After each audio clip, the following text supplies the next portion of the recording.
우리 하나님 말씀은 신약 성경 디모데후서 2장 22절입니다.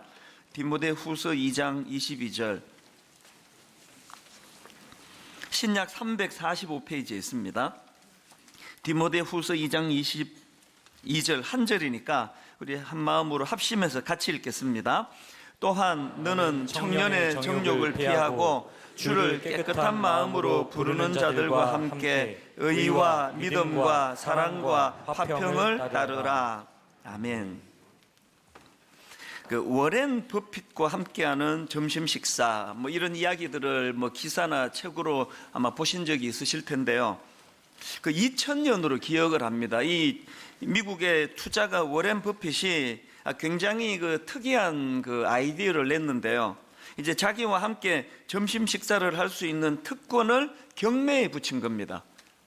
그랬더니 엄청난 화제가 됐습니다. 놀랍게도 2000년도 맨 처음 시작했던 워렌 버핏과 식사할 수 있는 특권을 가지는 경매를 붙였더니 그 경매의 낙찰가가 25,000달러, 우리 돈으로 약 3천만 원 가까운 돈에 이게 낙찰이 된 겁니다.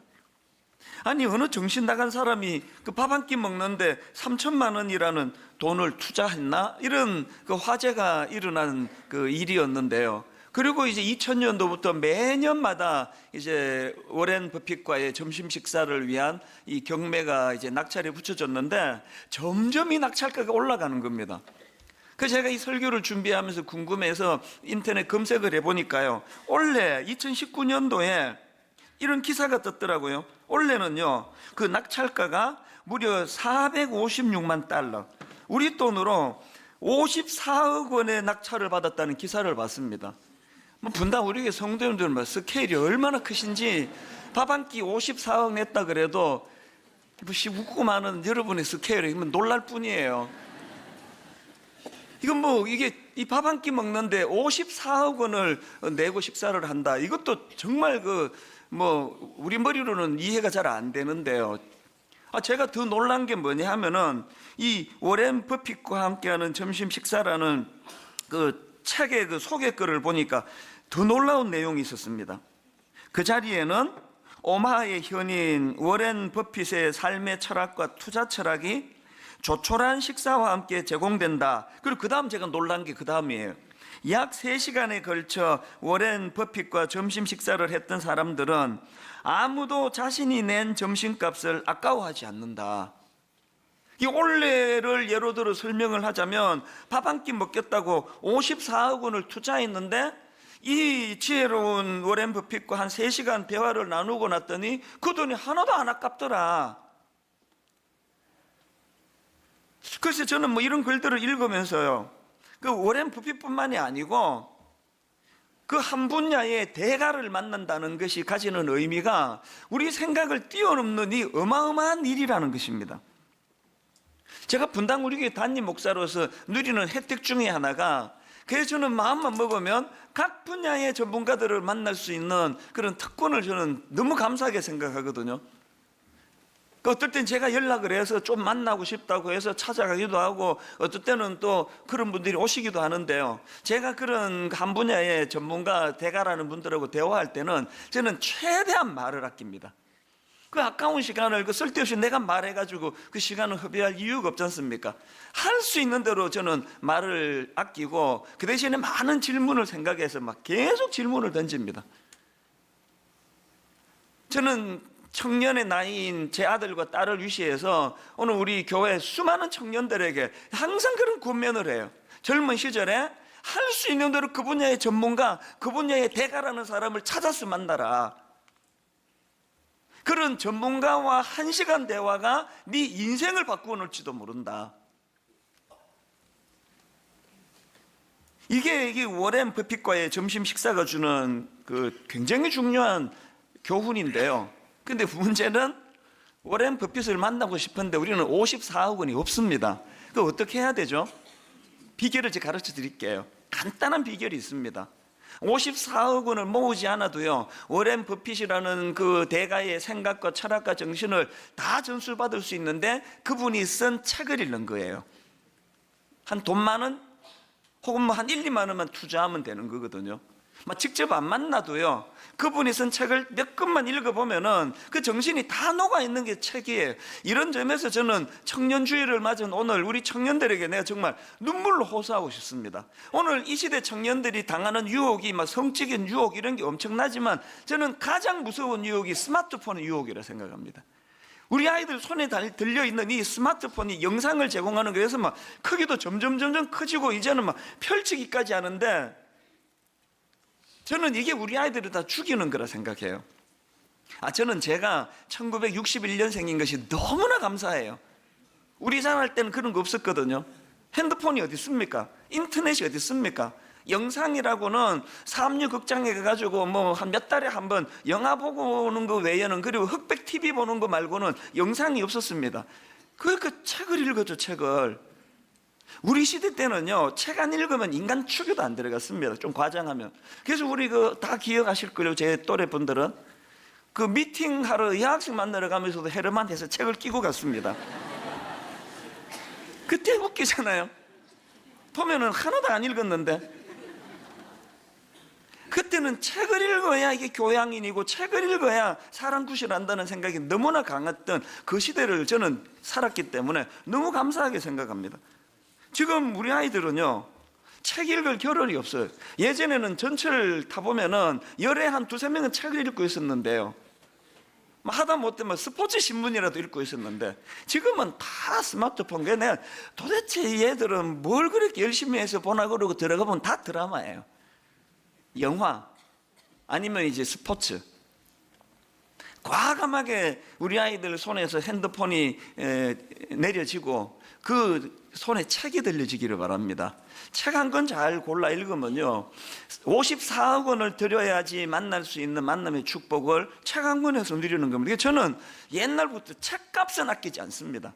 책을 읽다가 한 줄만 발견하면 전 책값 했다고 믿는 사람이거든요. 똑같은 논리로 예수 믿으신다면 여러분 손에 성경이 들려주세요. 성경이. 진짜 성경 읽으셔야 됩니다. 오해하시는 게요, 이 성경이 뭐 십자가와 구원의 도리의 책이라고 말씀하시는 건 맞는 이야기지만 그것만 있는 게 아닙니다. 성경은요, 죽어서 천국 가는데 도움을 얻는 내용도 있지만, 성경은 이 혼란한 시대에, 오늘 이 시대를 살아가는 우리 시대의 삶의 지침이 담겨있는, 우리 시대를 잘 살 수 있도록 지혜를 가져다 주는 책이 성경입니다. 늘 제가 강조하고 또 자랑하는 거지만요, 저희 어머니는 시골에 초등학교밖에 나오지 않은 분이세요. 그러나 성경을 거의 수백 독이 뭡니까? 아마 천 몇백 독을 했을 거예요. 그리고 이 성경을 읽다가 안 되시니까 연세 드셔가지고 쓰기 시작하셨는데, 연세 드셔서 쓰기 시작한 게 창세기부터 요한계시록까지 11번을 썼습니다. 계속 읽고 계속 쓰고, 로마서는 통째로 다 외워버리시고. 그러니까요, 교육학 박사님 이상으로 그렇게 저희들을 키우셨다는 게 요즘 시간이 갈수록 제가 머리가 숙여지는 거거든요. 성경은요, 영적인 내용도 다루고 있지만 이 땅을 살아가는데 지혜 없는 우리에게 지혜를 주는 말씀이에요. 저는 우리 청년들 손에 정말 성경이 들려지기를 바랍니다. 오늘 본문의 말씀도 마찬가지입니다. 저는 목사로서 특권이요, 여러분들보다도 본문을 한 두석 주, 많을 때는 한두 달 전에 택하지 않습니까? 그러면 그 본문을 집중적으로 묵상하거든요. 새벽마다 읽거든요. 이게 오늘 저를 얼마나 윤택하게 만드는지 모릅니다. 원래 저는 지혜가 없는 사람인데요, 점점 그 지혜가 생겨나는 게 느껴집니다. 저는 원래가 굉장히 성격이 급하고 다혈질이고 욱하는 성격이 있어가지고 많이 미숙한 사람인데, 어느 순간에 욱하는 게 점점 없어지는 게 느껴지는, 그 모든 게 다 세상을 살아가는 지혜인 성경에서 나오는 거거든요. 오늘도 우리 청년들을 위해서 무슨 말씀으로 권면할까 하다가 이제 오늘 본문 디모데후서 2장 22절을 그렇게 발견하고 이 구절을 계속 묵상을 하는 가운데 지난 한 주 내내 얼마나 저한테 윤택한 그런 은혜가 넘쳤는지 모릅니다. 오늘 우리 청년주의를 맞은 이 시간에 우리 청년들에게 디모데후서 2장 22절 말씀을 정말 선물로 다 드리고 싶어요. 이걸 다 이렇게 예쁜 판에 새겨서 나눠주고 싶습니다. 청년의 때 보니까 이게 두 가지를 강조하는데, 하나는 피하고 하나는 따라야 된다. 자, 디모데후서 2장 22절을 보십시오. 또한 너는 청년의 정욕을 피하고, 그 젊음의 때에 피해야 될 게 하나 있습니다. 그 다음에 또 보니까 주를 깨끗한 마음으로 부르는 자들과 함께 의와 믿음과 사랑과 평을 따르라. 그 피해야 될 게 있고 따라야 될 게 있고, 이 말씀을 이제 좀 오늘 나누고 싶은데요. 자, 첫 번째로 피해야 할 게 하나 있대네요. 그게 뭐냐? 청년의 정욕을 피하라는 겁니다. LAB 그 주석이라는 책이 있는데 그 책에 보니까요, 이 정욕이라는 게 이 성적인 정욕만을 말하는 게 아니더라고요. 여기 나오는 청년의 정욕을 이렇게 설명합니다. 여기 나오는 청년의 정욕이란 성적인 것뿐만 아니라 젊은이들에게 특징적으로 보이는 나머지 다른 정열들도 해당된다. 그러면서 이제 이런 항목들을 쭉 열거합니다. 조바심, 논쟁적인 태도, 편애, 이기주의, 관용을 베푸지 않음, 이런 것들이 다 청년의 정욕의 카테고리에 들어있다는 거예요. 이 관용을 베풀지 않는 이 시대는 젊은 시대부터 이 청년의 정욕을 피하는 일을 우리가 게을리했기 때문에 나이가 들어서도 관용이 없는 나라가 돼버린 거 아닙니까? 이게 청년의 정욕이라는 겁니다. 이게 우리가 피해야 되는 거라는 거예요. 존 스토트 목사님의 책에서도 또 비슷한 설명을 하는 걸 봤는데요. 내용을 들어보세요. 이것이 성적 욕구에 대한 언급으로만 이해되어야 할 것이 아니라 자기 주장이나 방종, 이기적인 야망, 완고한 고집, 오만, 그리고 그 다음에 이제 이것들을 다 통틀어서 한마디로 마음에 확 꽂히는 게 있었습니다. 뭐가 청년의 정욕이냐? 청년 시절의 모든 제멋대로의 충동들, 모든 제멋대로의 충동들, 이게 청년의 정욕이라는 겁니다. 여러분 그 사무엘하 11장에 보면은 모든 제멋대로의 충동들을 제어하지 못해가지고 부끄러운 수치의 자리에 빠진 인물이 바로 다윗 왕 아닙니까? 오늘 본문에서 너는 청년의 정욕을 피하고 할 때 이 피하다라는 단어는요, 도망하다, 탈출하다라는 아주 적극적인 의미예요. 너는 청년의 정욕을 피하고가 머릿속으로 그냥 뭐 피하는 게 좋을 텐데 이게 아니에요. 도망가는 거예요. 그 자리를 탈출하는 거예요.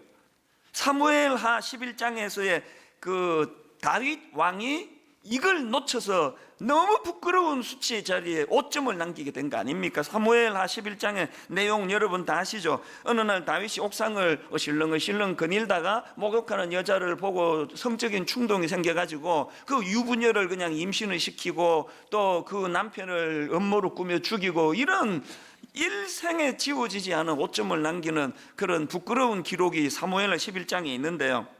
제가 갖고 있는 성경은 이제 이런 대목마다 이제 그 의미를 부여해주는 좀 값이 나가는 성경입니다. 그 이 성경에, 제가 가진 성경에서 이제 이 다윗의 사건을 짧게요, 왜 그가 이런 부끄러운 자리에 빠졌나, 그걸 세 가지로 분석한 걸 제가 읽었습니다. 다윗이 왜 넘어졌냐 하니까요, 첫째, 있어야 할 자리에 있지 않아서 그렇다는 겁니다. 그 당시 다윗은 부하들과 전쟁터에 막사에 있어야 했는데 엉뚱한데 옥상을 거닐고 있었다. 이게 부끄러운 자리에 빠지게 된 첫 번째고요. 두 번째 이유가 뭐냐? 게으름을 피웠다. 설명이 이렇습니다. 전쟁 중에 다윗은 할 일 없이 왕궁의 지붕 위를 한가롭게 산책하고 있었다. 한가롭게 산책하는 거기에 게으름을 피웠다는 요소가 들어가서 이렇게 돼버렸다. 그리고 제가 주목한 건 마지막 세 번째가 제일 강렬한 이유예요. 왜 그가 성적인 죄에 빠지게 되었나? 유혹의 자리에 계속 머물러 있었기 때문이라는 겁니다. 여인이 목욕하는 모습이 보이는 장소에 계속 서서 바라보고 있었다. 이게 오늘 제가 말씀드렸던 본문 22절에서 권면하는 너는 청년의 정욕을 피하다라는 단어가 뭐라 그랬죠? 도망하다예요. 탈출하다예요. 옥상에서 의도하지 않았지만 어떤 여성의 목욕하는 것을 봤습니다. 남자들은 대부분이 시각이 약한 존재예요. 그러면 어떻게 해야 돼요? 탈출을 해야죠. 옥상을 빨리 벗어나야죠. 그 생각이 자기를 사로잡지 못하도록 빨리 벗어나서, 그렇게 하고 자기도 목욕하고 잠자리 들어갔으면 얼마나 좋았겠습니까? 이 경고의 말씀이 해당되는 분이 많으실걸요? 지금 탈출해야 되는데 아직 다행히 지금 덫에 걸리진 않은 상태인데, 이게 지금 그 위험에 왔다 갔다 하는 분들이 이 자리에 계시다면요, 하나님이 여러분을 사랑하셔서 주시는 말씀으로 받으셔야 돼요. 벗어나야 돼요. 도망가야 돼요. 탈출해야 됩니다. 이렇게 다윗 왕이 유혹의 자리에 계속 머물러 있어서 망하게 된 케이스라면요, 이런 점에서 존경하는 인물은 요셉이에요.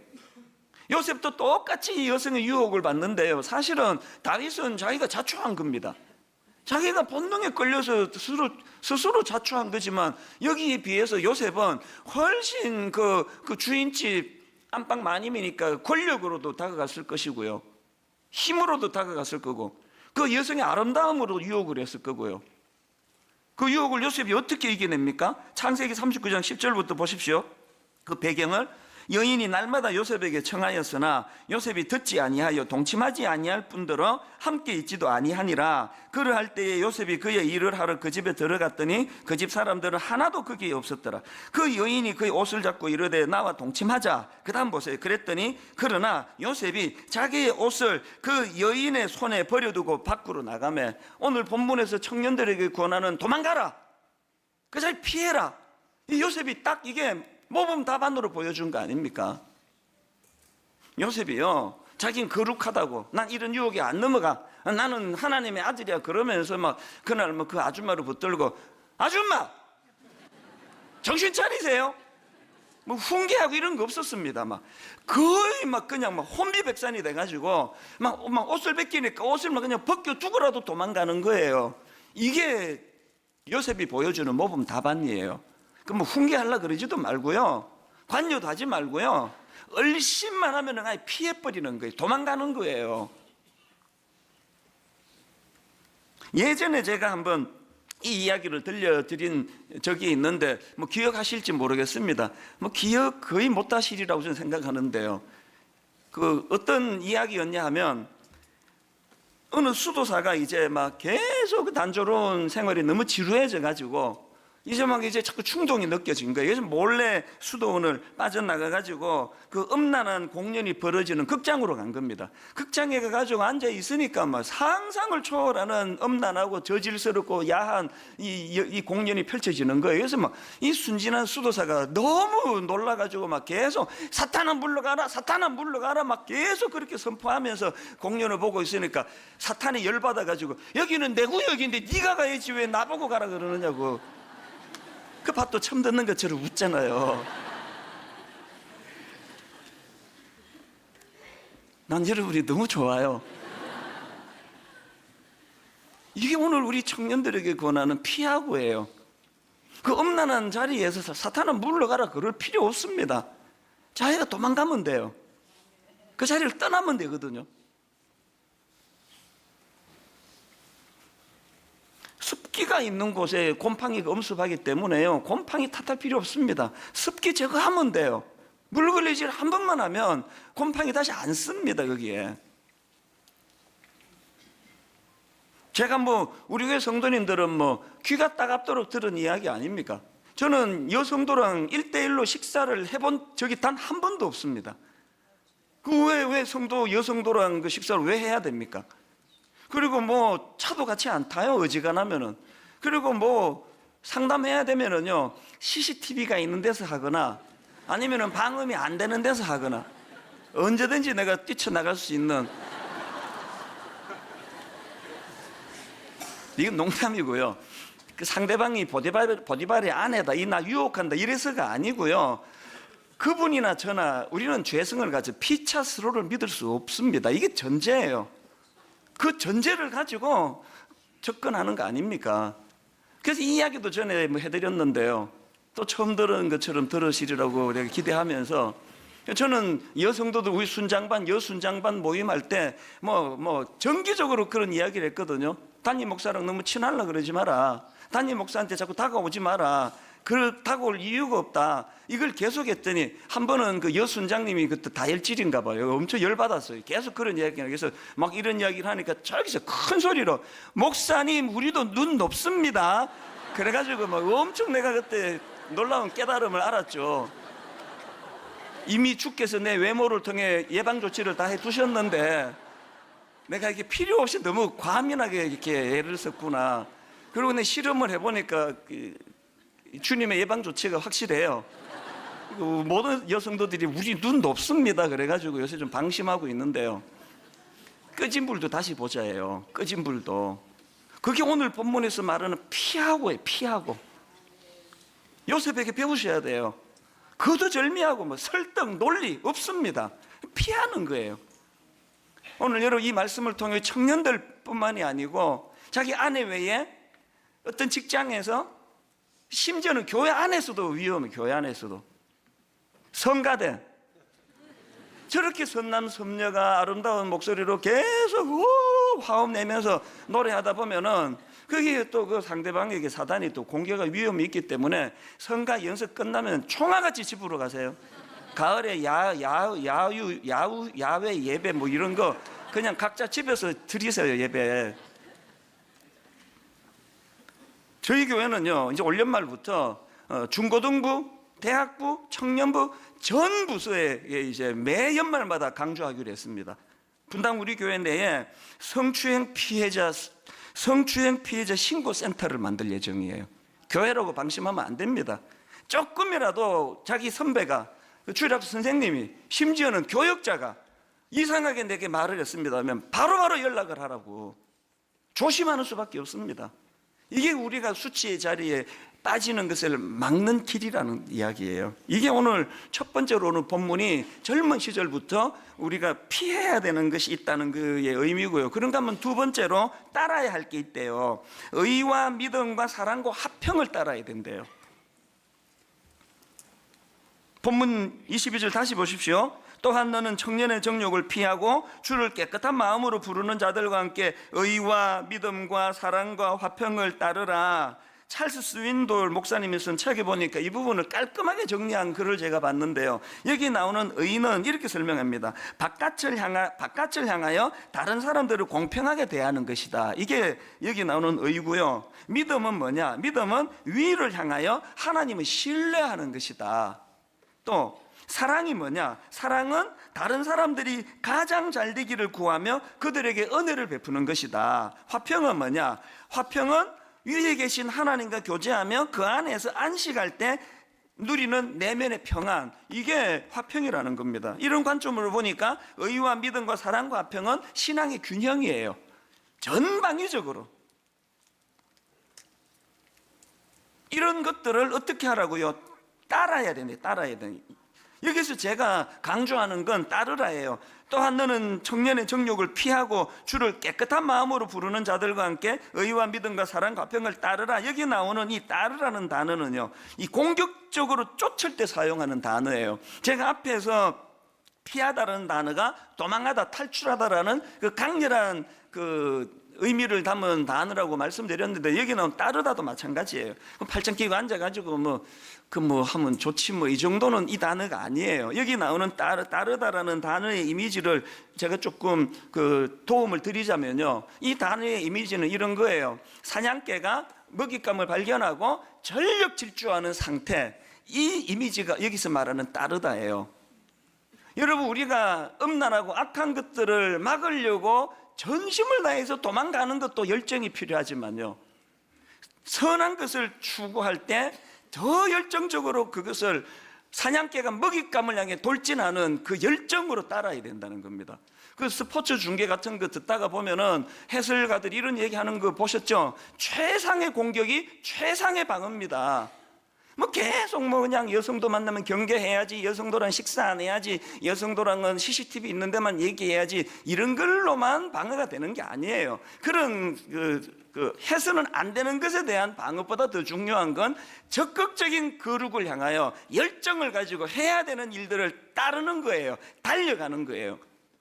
제가 이거 농담한다고 이제 그런 이야기들을 종종 옛날에 했는데요. 내 남은 목회에 꿈이 하나 있습니다. 저를 위해 기도해 주세요. 내 꿈은 PD 수첩에 안 나가는 겁니다. 이런 이제 우스갯소리로 그런 이야기를 많이 했지만요, 요새는 그런 이야기 안 하는 게 좋겠다는 생각을 해요. 만약에 내 남은 목회의 꿈이 그저 못된 짓 해가지고 PD 수첩에 안 나가는 그 정도라면 지금 목회를 그만두는 게 나아요. 아니 어떻게 이 놀라운 분당우리 담임 목사로 하나님 세워주셨는데 기껏 내 꿈이 죄 안 짓는 게 꿈이다. 그럼 목회 그만두는 게 나아요. 죄 안 짓는 게 꿈이 됐으면 안 되고요. 그건 결과여야 돼요.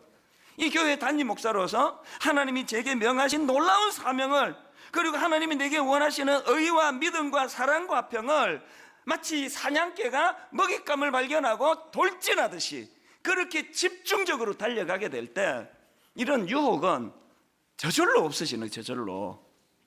여러분 죄 안 지으려고 애쓰시기 바랍니다만 더 중요한 건 거룩을 향한 열망, 하나님이 우리에게 원하시는 사명을 향한 열망, 꿈을 가지고 사냥개가 먹잇감을 향해 돌진하듯이 여러분 인생에 하나님 주신 거룩을 향한 그런 열망을 회복하시기를 바랍니다.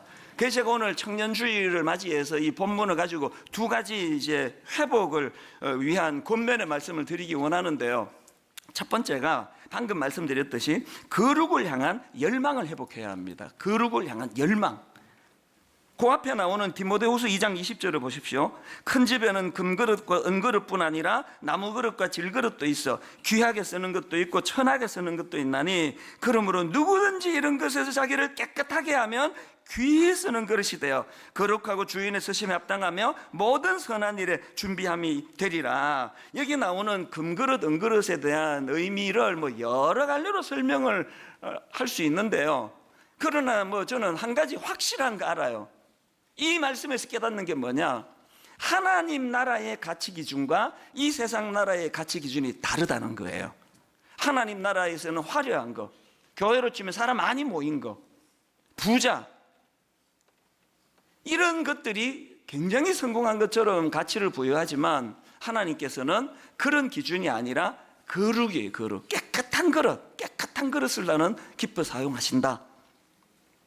그래서 하나님 나라는 그러므로 누구든지 이런 것에서 자기를 깨끗하게 하면 귀히 쓰는 그릇이 되어 거룩하고 주인의 쓰심에 합당하며 모든 선한 일에 준비함이 되리라. 여러분 하나님 나라에서 큰 그릇 되기 원하십니까? 거룩을 열망하시기를 주님 이름으로 축복합니다. 구약의 왕들에 대한 평가를 보시면 아시지만요, 구약에 막 수많은 왕들이 있었지 않습니까? 정치를 잘한 왕, 정치를 못한 왕, 영토를 넓힌 왕, 그렇게 못한 왕, 백성들에게 인기가 있었던 왕, 인기가 없었던 왕, 여러 부류로 그 왕들을 평가할 수 있는데요, 시종일관 성경이 말하는 그 구약의 왕들의 평가는 딱 하나예요. 여호와 보시기에 선을 행하여예요. 저 압니다. 제가 죽어 하나님 나라, 하나님 앞에 서면은요, 하나님께서 딱 하나 물으실 거라는 거 알아요. 너희 교회 몇 명이나 모였니? 이런 거 안 물으세요.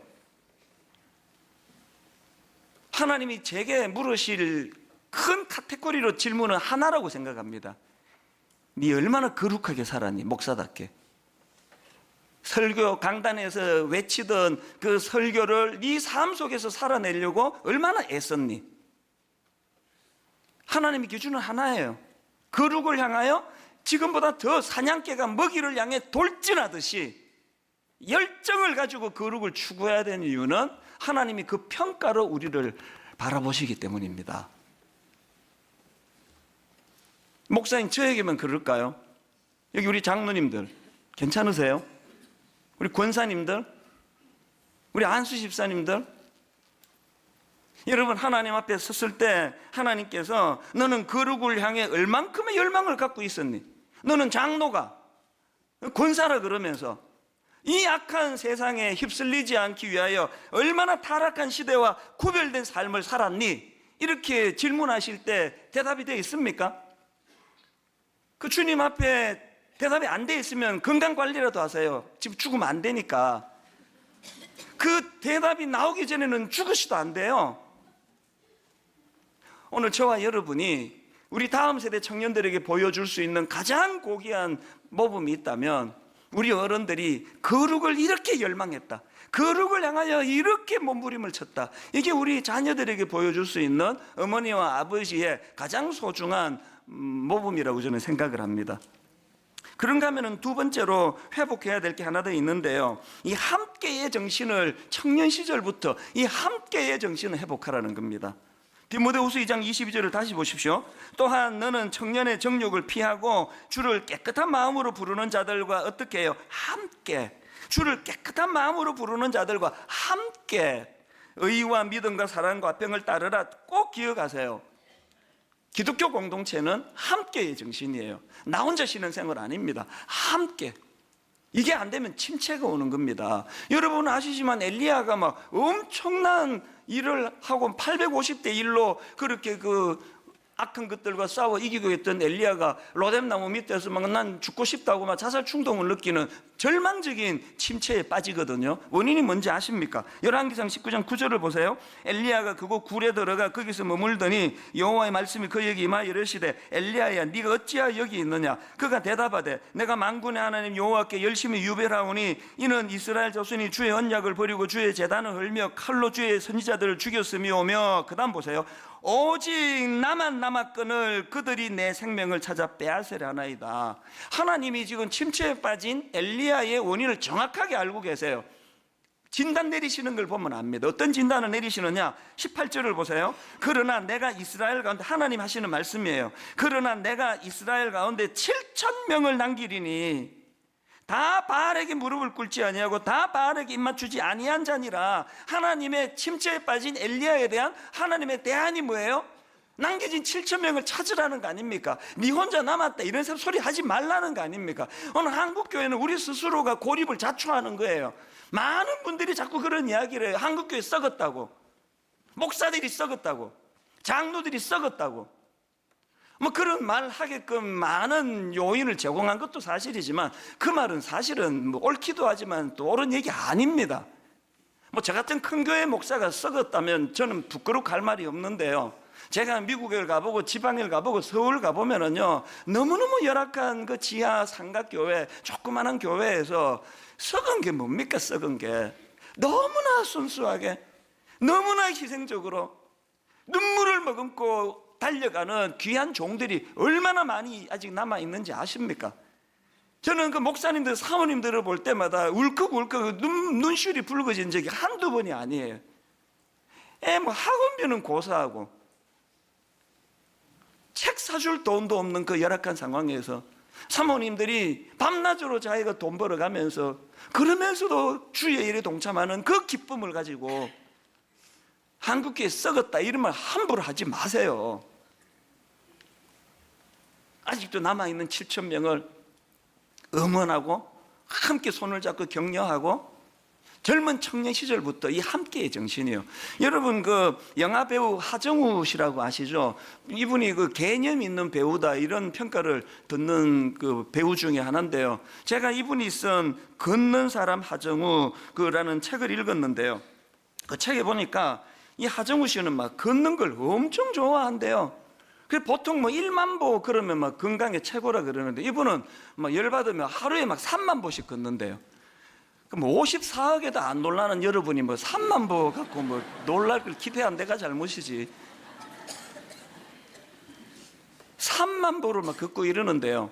이분이 이제 그 동료 연예인들 한 열 몇 명, 17명인가 더불어 가지고 국토 그 횡단을 한 적이 있을 때입니다. 국토 대장정, 놀랍게도요, 서울에서 우리나라 땅끝이라는 해남까지 577km를 이제 걸어가지고 이제 국토 대장정을 갔는데 그 하정우 씨가 막 이제 막 너무 기대감을 가지고요, 그 긴 시간 막 발이 부러터도록 이제 서울에서 해남까지 걷고 나면 막 엄청난 성취감이 생기고 막 회복이 일어나고 도전이 있고 막 그런 기대감을 가지고 이제 걸었대요. 국토대장정. 그래서 그 먼 해남 끝까지 갔는데 오히려 이분이요, 그 국토대장정을 하고 침체에 빠졌어요. 너무 아무 일도 안 일어나는 거예요. 그렇게 고생해가지고 해남 꿈에도 그리던 목적지 왔는데 아무런 일도 안 일어나는 겁니다. 그 글 내용을 좀 읽어드릴게요. 그랬는데 그 앞에 이제 막 이런 기대를 가지고 막 계속 내가 피곤한데도 내달렸는데 그랬는데 수많은 소동과 사건 끝에 국토대장정을 마치고 뒤풀이를 하던 날 이상하게도 나는 그저 무기력하고 허무했다. 그냥 그 여정이 너무나 피곤하게 느껴질 뿐이다. 주변 사람들은 막 통돼지 바비큐하고 막 파티 열고 거기에 또 이게 자기가 주동했으니까 초대를 받아가지고 이러는데 하나도 기쁘지 않더래요. 그래가지고요, 막 도저히 안 돼가지고 점점 그 뒤풀이 하는데 의기소침해가지고 중간에 도망치도 혼자 집으로 도망가 버렸대요. 너무 허탈해가지고. 이 끝이 이거였나? 아무것도 없는데 이걸 위해 내가 이렇게 고생했나? 그랬는데 여러분, 그 다음 글을 한번 읽어드릴게요. 그 후 며칠간 꼬박 앓듯이 잤다. 밖에 나가지도 않고 태아처럼 웅크린 채 계속 잤다. 그런데 이상하게도 꿈인 듯 생시인 듯 자꾸만 길 위에서 일어난 일들이 눈앞에 보였다. 내가 걸었던 길, 동행한 사람들의 표정이 하나하나 떠올랐다. 종일 걸었던 어느 하루, 산뜻한 아침 공기, 내 등을 달궈주던 햇살부터 걸은 뒤 느꼈던 기분과 감정까지 생생히 되살아났다. 시간이 지날수록 그 기억들은 희미해지기는커녕 쏟아질 듯이 내게 달려들었다. 이분이 깨달은 게 뭐예요? 초점이 잘못됐다는 거예요. 과정의 고생은 다 생략하고 무조건 끝에 가면은 의미가 있을 것이다 그랬는데, 이분이 깨달은 게 뭐냐? 그게 아니더라는 거예요. 끝에 뭐가 있는 게 아니라 과정이 이게 행복한 거였구나. 그걸 자기 회복시켜 줬다는 거예요. 그 다음에 마지막으로 한번 들어보세요. 길 끝엔 아무것도 없었지만 길 위에서 우리가 쌓은 추억과 순간들은 내 몸과 마음에 달라붙어 일상까지 따라와 있었다. 그제야 깨달았다. 내가 길 끝에서 허무함을 느낀 건 어쩌면 당연한 것이라고. 걷기가 주는 선물은 길 끝에서 갑자기 주어지는 거창한 것이 아니었다. 나는 길 위에 매 순간이 좋았고 그 길 위에서 자주 웃었다. 여러분, 저는 이번에 책을 읽으면 영적인 원리도 똑같다고 생각합니다. 우리는 길끝이 허무하지 않아요. 우리는 길끝이 진짜 기쁨이고 소망이에요. 그럼에도 불구하고 공통점이 뭐예요? 하나님은 길끝만 소망하며 희생하며 예수 믿기를 원하지 않으세요. 만약에 그게 하나님의 뜻이라면요, 내가 예수 믿는 순간 바로 휴가 뿅, 그리고 천국 바로 보내주실 거예요. 예수 믿어도 왜 우리가 휴가 안 합니까? 하나님이 원하시는 건 과정의 즐거움이에요. 예수 믿고 난 다음에 만났던 그 사람과의 소중함, 예수 믿고 난 다음에 내가 겪었던 그 아픔을 주변 사람들이 어떻게 어루만져서 극복을 하게 되었는가? 그 과정의 즐거움. 서울에서 해남까지 가는 과정에서 너무너무 반가운 사람을 만나고 해맑은 미소를 띠는 사람을 만나고 이것들이 다시 머릿속에서 되살려지니까 치유가 일어나더라. 결론은 맺습니다. 우리 기성세대가 젊은 우리 청년들에게 해줘야 되는 건 이 만남의 축복이에요. 아직 젊어 주님 만나고 막 믿음이 깊고 그런 상황이 아니라 하더라도 분당 우리 교회 가면 너무너무 예수 잘 믿는 아름다운 어른들이 많이 계셔. 이거 우리 젊은 세대에게 오늘부터 이 꿈을 가지고, 이 목표를 가지고, 디모데후서 2장 22절 읽고 말씀을 마무리하겠습니다. 또한 너는 청년의 정욕을 피하고 주를 깨끗한 마음으로 부르는 자들과 함께 의와 믿음과 사랑과 화평을 따르라. 그래서 제가 우리 청년 교역자들하고 뭘 상의했냐? 아까 우리 청년들이 나와서 그들이 이 땅에 그 성령의 새바람, 이 땅에 불어오셔서 너무너무 뜨겁게 찬양하는 거 우리가 듣기만 했는데요, 제가 그 청년들을 다시 초청하기로 했습니다. 이번에는 우리 기성세대와 청년들이 한 목소리로 함께 한 마음을 가지고 성령의 새바람, 성령의 새바람. 이제 우리 청년교구 교역자들 제가 좀 초청을 했는데요, 우리 교역자들과 또 우리 청년들도 다시 한번 단으로 초청해서 이번에는 우리가 모두가 한 마음이 돼, 우리 젊은 저들과 기성세대인 우리가 함께 한 마음을 가지고 아버지 찬양으로 주님 앞에 나가기 원합니다. 우리 후렴부터 이렇게 찬양할까요? 성령의 새바람. 저희 청년들이 다음 세대의 희망이 되고 싶습니다. 이 세상에 악한 열망을 따르지 않고 하나님 나라 소망을 따라 살고 싶습니다. 저희 청년들을 위해 기도해 주세요. 오늘 이 청년의 외침에 우리가 반응하기 원합니다. 지금도 우리 수많은 청년들이 믿음을 지키기 위해 몸부림치며 살아가고 있습니다. 이렇게 기도합시다. 주님, 우리 청년들이 이 어두운 세상 가운데에 빛으로 등불이 되게 하여 주시옵소서. 이 세상의 문화에 휩쓸려가는 것이 아니라 이 시대를 거스르는 주의 거룩한 청년 되게 하여 주시옵소서. 이 교회가 우리 청년들이 건강하게 세워지도록 방주가 되도록 인도하여 주시옵소서. 주님을 크게 부르시고 함께 기도하겠습니다. 주여, 주여.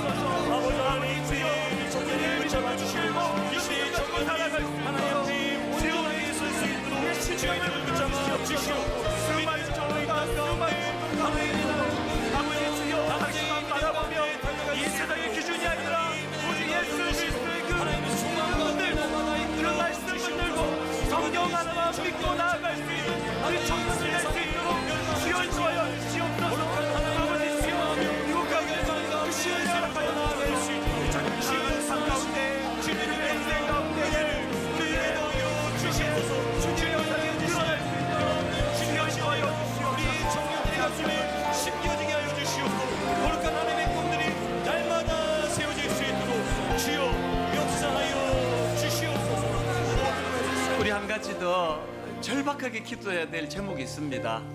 여러분 앞에 서 있는 우리 청년들 멀리서 보니까 멀쩡한 것 같지만요, 사실은 이 서 있는 자리 하나하나가 다 상처예요. 너무나 유혹이 많고 가치관의 혼란을 부추기는 이 시대 속에 예수 믿는 젊은이 청년으로 살아가는 것 자체가 아픔입니다. 우리 기성세대가 기도로 응원하지 않으면 어떻게 버틸 수 있겠습니까? 오늘 우리 함께 자녀들을 위해, 우리 아들, 우리 딸, 또 단에 올라온 이 젊은이들을 포함한 우리 교회 대학 청년부 주님 살려주시고 저들의 아픔을 치료하여 주시고, 우리가 노래했던 것처럼 주님 성령의 새바람 이 땅에 불어오도록 은혜 주시옵소서.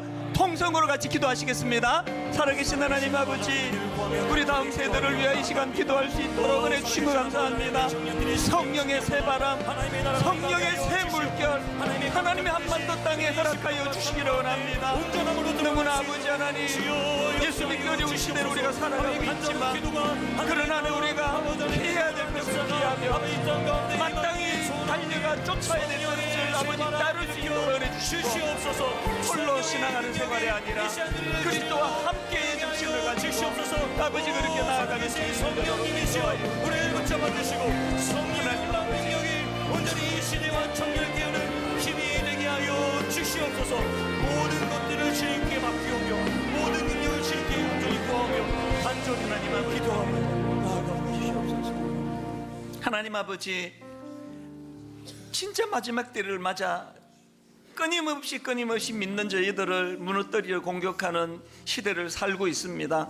무엇보다도 우리 다음 세대, 우리 청소년들과 젊은이들이 너무나 여린 새싹같이 아직 세상 경험이 많지도 않은 저들에게 불어닥치고 엄습하는 그 유혹은 너무나 강렬합니다. 아버지 하나님, 예수 잘 믿기 위하여 받아야만 했던 상함이 있고 아픔이 있고 상처가 있다면 오늘 이 예배를 통하여 치료하여 주시옵소서. 엘리야처럼 지치고 낙심해 로뎀나무 밑에 주저앉아 있는 우리 젊은이들이 있다면 주님 말씀해 주시기 원합니다. 분당 우리 교회에 7,000명의 아직도 주를 향하여 열정적으로 달려가는 동력자들이 있다고, 그들을 보고 달려가면 된다고, 하나님 이 예배를 통하여 우리 청년들이 살아나는 기적 같은 역사를 허락하여 주시옵소서. 우리 대학부가, 우리 청년부가 이 교회 울타리 안에서 안전히 보호를 받으며 그렇게 피할 것을 피하면서 또 마땅히 달려갈 것들을 향하여, 거룩을 향하여 마치 사냥개가 먹잇감을 향해 돌진하는 그 열정을 가지고 거룩을 향하여 달려나가는 믿음의 아들, 딸 되게 하여 주시옵소서.